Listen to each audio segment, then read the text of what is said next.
चलिए एक बार फिर से आप सभी को गुड मॉर्निंग। और आज के इस वीडियो सेशन में हम लोग क्लास 12th बिहार बोर्ड के जो भी बच्चे हैं जो 2025 में एग्जामिनेशन देने वाले हैं फाइनल ईयर का, तो उन सभी के लिए यह वीडियो जो है बहुत ही खास रहने वाला है।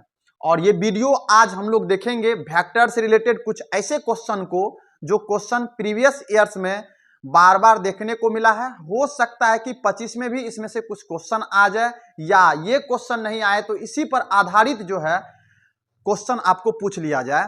तो आप लोग कैसे बनाएंगे, तो इस वीडियो को ध्यान से पूरा देखिए, तभी आप लोग को कुछ समझ में आएगा। तो आइए कल से हम लोग कंटिन्यू करेंगे वेक्टर का क्वेश्चन। आज आप लोग के लिए मेन 5 क्वेश्चन हम लेकर के आए हैं जो रिपीटेड क्वेश्चन है कुछ।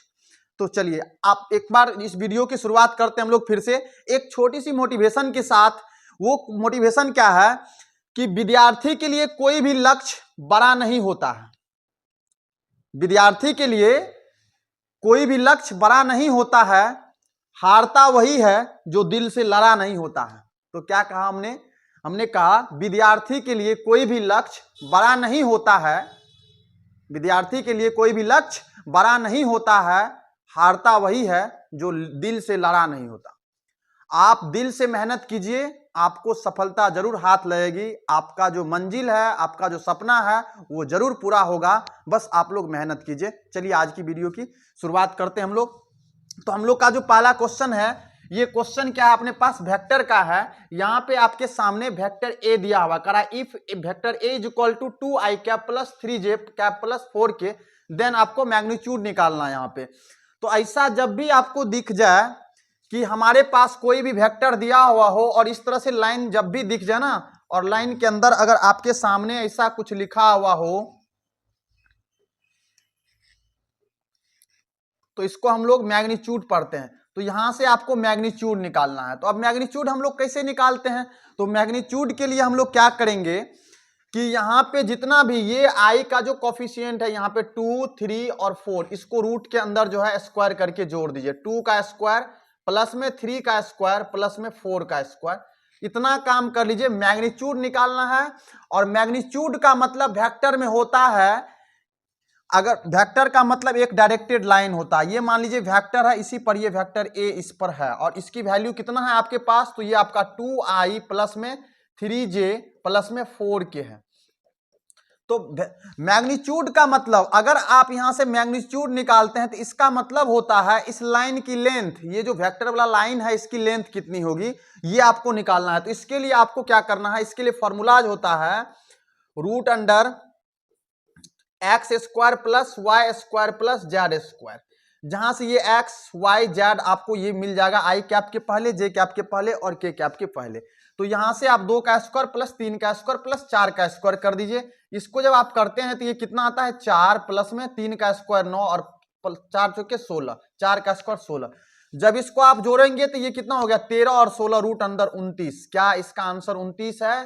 तो option number A B C, C में आपका 29 है। तो इस वाले क्वेश्चन का राइट आंसर जो है आपका सी की तरफ जाएगा।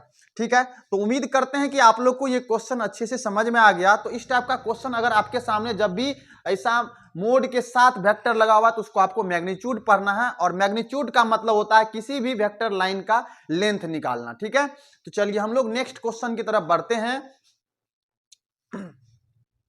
तो नेक्स्ट क्वेश्चन है हमारा फिर से, यहां पे आपको दिया हुआ है कि यदि बिहार बोर्ड जो भी हिंदी मीडियम के बच्चे हैं उनको तो ये क्वेश्चन समझ में आ ही जाएगा, ज्यादा इसमें इंग्लिश लिखा हुआ नहीं है। इफ का मतलब यदि होता है, अगर होता है। यहाँ पे वेक्टर आपके पास दिया हुआ है और यहाँ पे आपको, यहाँ पे देखिए ए कैप लिखा हुआ है। ए कैप क्या होता है, थोड़ा सा आप लोग को हम समझा दे। अगर कोई वेक्टर आपके पास है कुछ इस प्रकार से, एक्स आई प्लस वाई जे कैप प्लस के जेड के कैप, ऐसा कुछ है, तो ये लिखने का मतलब हो गया यूनिट वेक्टर। इसको हम लोग बोलते हैं यूनिट वेक्टर। तो यहां से आपको यूनिट वेक्टर पूछा जा रहा है, तो इसके लिए क्या फॉर्मूलाज होता है, तो आपको यूनिट वेक्टर निकालने के लिए वेक्टर ए में क्या करना है, जो भी वेक्टर है ना उसका अगर आपको यूनिट वेक्टर पूछा है तो उस वेक्टर में उसके मैग्नीट्यूड से आपको भाग कर देना है। उसके मैग्नीट्यूड से क्या कर देना है, भाग कर देना है। आपके सामने आपका आंसर आ जाएगा। यहां पे हम लोग क्या करेंगे, मैग्नीट्यूड ऑफ वेक्टर ए, इससे भाग कर देंगे। तो इस फॉर्मूले का हम लोग यहाँ पे इस्तेमाल करते हैं।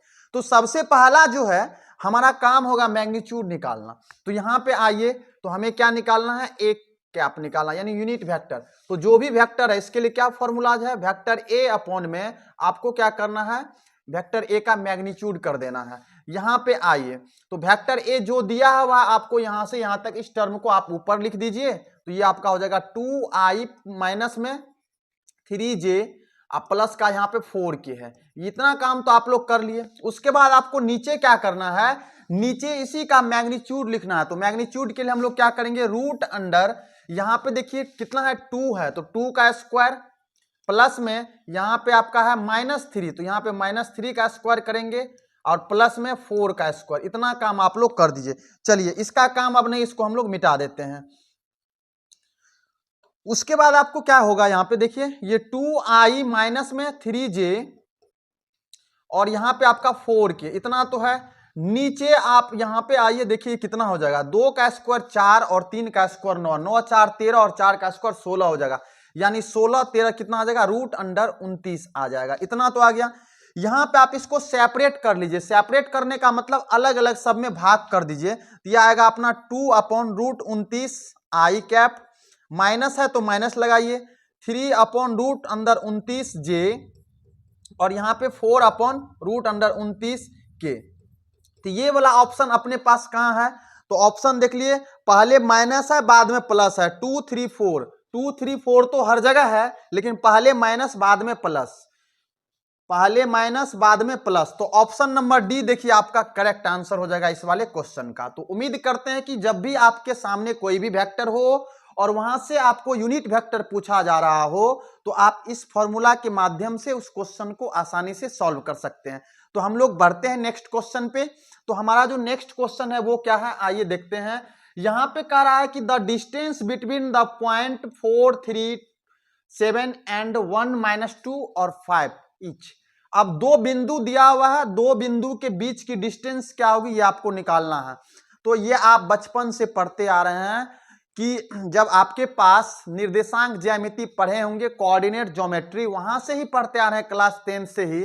जब दो बिंदु दिया हुआ है तो उनके बीच की डिस्टेंस हम लोग कैसे निकालते हैं, आइए हम समझते हैं यहाँ पे। तो सबसे पहले एक लाइन आप लोग ड्रॉ कर लीजिए। इस पॉइंट का नाम समझ लीजिए ए है और इसका मान लेते हैं बी है। दो पॉइंट अपने पास है। इसका पॉइंट अपने पास कितना दिया है 4, उसके बाद कितना है 3 और ये कितना है 7, और यहां से आपको क्या करना है 1 और दूसरा है माइनस में 1 और तीसरा है आपका 5। ये चीज तो दिया हुआ। अगर वेक्टर फॉर्म में भी हो तो भी आप इसको आसानी से निकाल सकते हैं, कोई दिक्कत नहीं है। मान लीजिए इसको हम वेक्टर फॉर्म में ही बना देते हैं। तो टर्मिनल पॉइंट हो गया और ये इनिशियल हो गया। तो यहां से हम लोग क्या करते हैं, ये ए बी वेक्टर निकाल लेते हैं यहां से।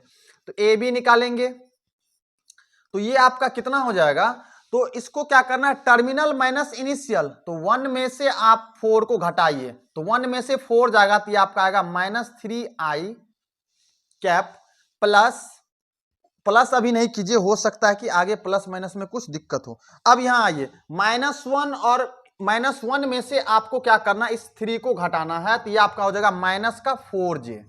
उसके बाद आपका है 5 में से 7, 5 - 7, तो 5 में से जब आप 7 को घटाते हैं, इसमें थोड़ा सा यहाँ पे माइनस होगा, ये थोड़ा सा रॉन्ग था, यहां भी आप लोग लगा लीजिए, छूट गया है -5। तो ये -5 में से 7 को घटाइए तो ये आपका आ जाएगा -12k कैप। इतना चीज तो आप लोग समझ गए। अब यहाँ पे आपको क्या निकालना है, मैग्नीट्यूड। मैग्नीट्यूड का मतलब क्या होता है, अभी हमने फर्स्ट क्वेश्चन में ही आपको समझाया कि मैग्नीट्यूड का मतलब होता है किसी भी वेक्टर लाइन का लेंथ। ठीक है, तो यहां से हम लोग क्या करते हैं, वेक्टर ए बी का जो है मैग्नीट्यूड हम लोग निकाल लेते हैं। तो ये आपका हो जाएगा रूट अंडर -3 का स्क्वायर प्लस में -4 का स्क्वायर और आपका हो जाएगा प्लस में -12 का स्क्वायर।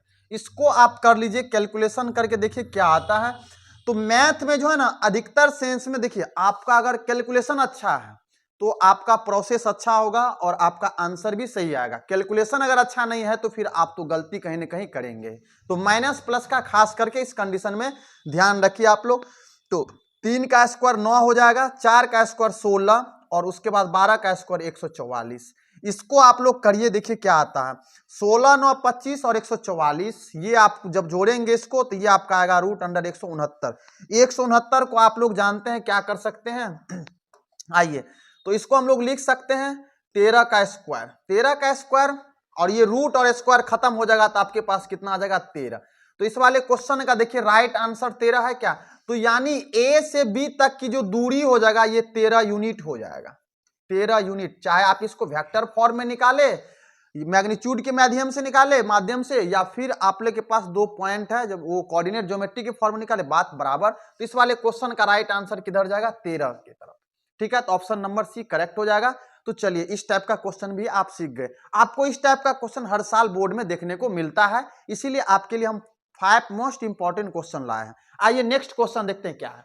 तो नेक्स्ट क्वेश्चन हमारे पास क्वेश्चन है कि the direction ratio of a straight line, एक स्ट्रेट लाइन है जिसका आपका डायरेक्शन रेशियो 1,3,5 दिया हुआ है। तो यहां पे आपको पूछा जा रहा है इट्स डायरेक्शन कोसाइन आर, इसका डायरेक्शन कोसाइन कितना होगा। तो आइए थोड़ा सा आपको हम डायरेक्शन रेशियो और डायरेक्शन कोसाइन में फर्क को समझा देते हैं। सबसे पहले मान लीजिए कि एक वेक्टर है अपने पास, वेक्टर ए है a1i प्लस में a2j प्लस में a3k। आप चाहे तो यहाँ पे ABC भी ले सकते हैं, कोई दिक्कत नहीं है। ये हो गया।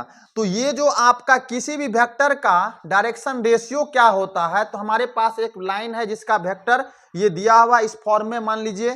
तो ये आपका a1, a2, और ये a3 जो है ये तीनों आपका क्या हो जाएगा, तो यही आपका हो जाएगा dr का मतलब डायरेक्शन रेशियो। उसके बाद आपको निकालना यहाँ पे डायरेक्शन कोसाइन। ध्यान से मेरी बातों को समझिएगा, डायरेक्शन कोसाइन निकालना है और डायरेक्शन कोसाइन के लिए आपको जो है ये यूज करना है एल, एम और एन जो होता है ये डायरेक्शन कोसाइन होता है किसी भी लाइन का। तो एल, एम, एन अगर किसी भी लाइन का डायरेक्शन कोसाइन है तो इसका कुछ न कुछ फॉर्मूला भी होता होगा। तो फॉर्मूला आपको याद रखना है a1 अपॉन, जब एल की वैल्यू निकालना है तो a1 upon root under a1 का स्क्वायर प्लस a2 का स्क्वायर प्लस a3 का स्क्वायर कर दीजिए। इससे आपको जो है ये निकल जाएगा डायरेक्शन कोसाइन बारी बारी से तीनों। फिर उसके बाद m की वैल्यू निकालना है तो m में सेकेंड वाला ले लीजिए a2 अपॉन रूट अंडर, आपको सेम चीज करना है a1 का स्क्वायर प्लस में a2 का स्क्वायर प्लस a3 का स्क्वायर।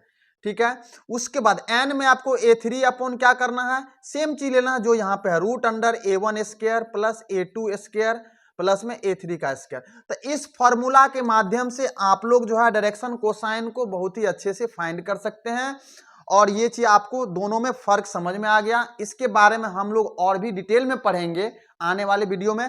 तो अभी चलिए इसको देखते हैं कि इस फॉर्मूला से क्या सही आंसर हम लोग का आता है कि नहीं आता। तो ठीक है, तो चलिए इसका जरूरत होगा अभी।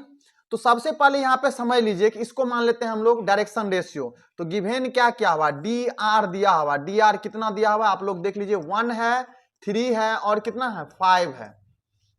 अभी आप मान लीजिए A1 का काम कर रहा है, A2 का काम कर रहा है, A3 का काम कर रहा है। ठीक है, जिस प्रकार से हमने अभी आपको यहाँ पे समझाया उसी प्रकार से हमने यहाँ पे A1, A2, A3 ले लिया डायरेक्शन रेशियो को। ठीक है, हमें निकालना है L की वैल्यू। तो सब डायरेक्शन कोसाइन निकालना है, तो डायरेक्शन कोसाइन को हम लोग DC भी बोलते हैं। डायरेक्शन कोसाइन याद रखिएगा, L पहले निकालिए फिर M फिर N बारी बारी से।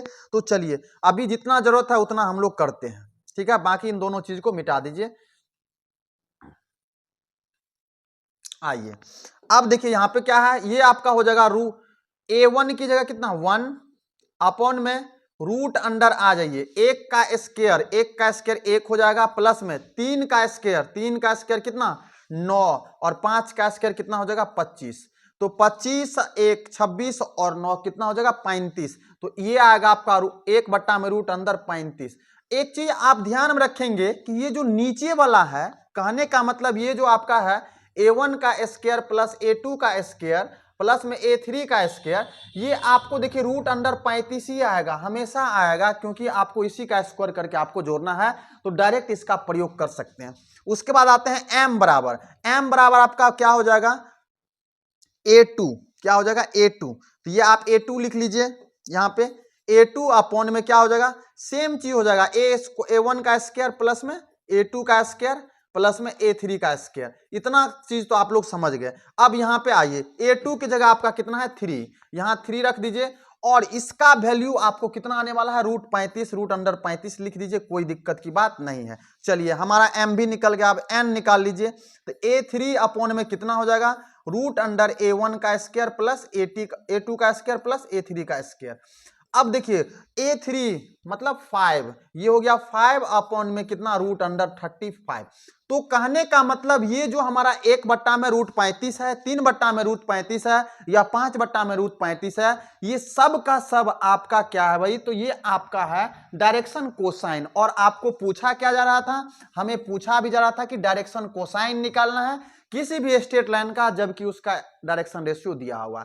तो देख लीजिए 1/में √35, 3/में √35 और 5/में √35 कहां है, तो ये ऑप्शन ए नंबर है।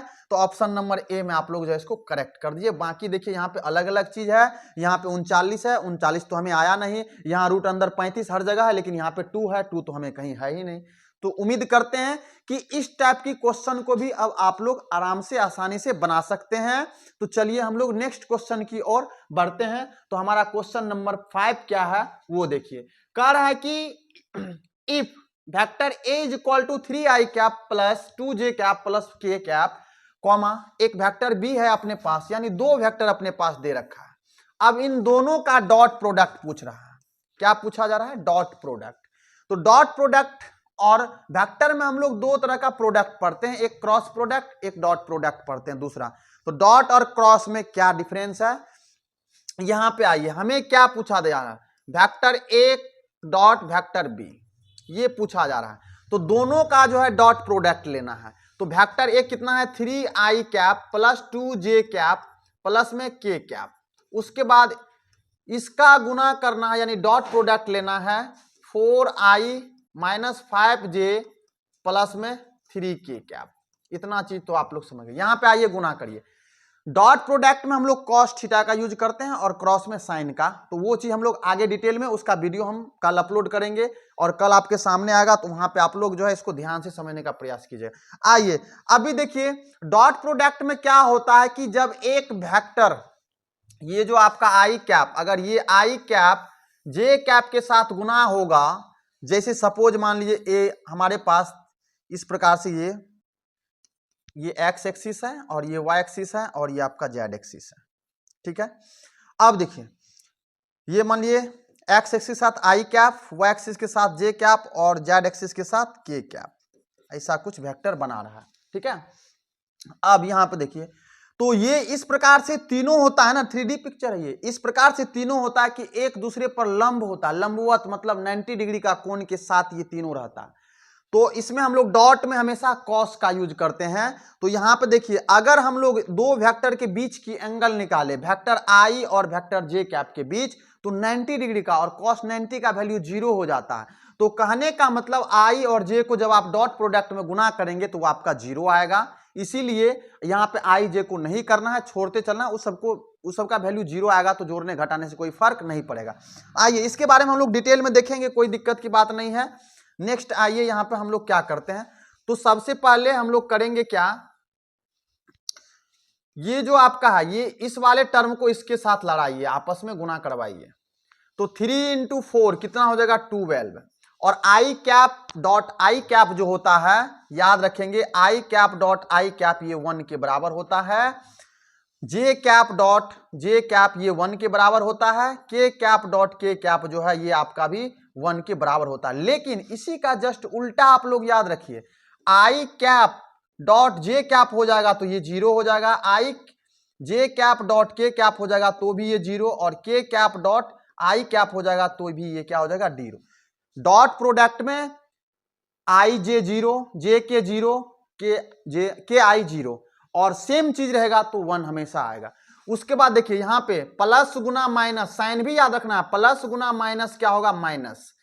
अब देखिए यहां पे क्या होगा 2 × 5 कितना हो गया 10, यहां पे लिखिए 10, यहां पे कुछ नहीं है गुणांक में, तो यहां पे 1 अपने मन से ले लीजिए, ये 1 प्लस गुना प्लस प्लस होगा, 1 × 3 कितना हो जाएगा, तो ये आपका 3 हो जाएगा। अब इतना काम आप लोग को करना है, करने के बाद आप इसको सॉल्व कर लीजिए। बाकी का चीज तो जोड़ घटाव गुना भाग सबको आता होगा, आप लोग 12वीं में पढ़ रहे हैं। 12 3 कितना हो गया 15, 15 में से 10 को घटाइए तो अपने पास कितना आएगा 5। तो इस वाले क्वेश्चन का राइट आंसर क्या आ जाएगा 5। ऑप्शन नंबर सी करेक्ट हो जाएगा। उम्मीद करते हैं कि आप इस क्वेश्चन को भी समझ गए। और आज के लिए आप लोग के लिए हमने 5 क्वेश्चन को लाया था, जो क्वेश्चन आपको बार बार रिपीट कर रहा है। और इस टाइप का क्वेश्चन हो सकता है कि आने वाला जो बिहार बोर्ड का एग्जामिनेशन होगा 25 में, ये क्वेश्चन आपको या इस पे आधारित क्वेश्चन आपको देखने को मिलेगा, तो आप इसको आसानी से बना सकते हैं। चलिए बहुत बहुत धन्यवाद।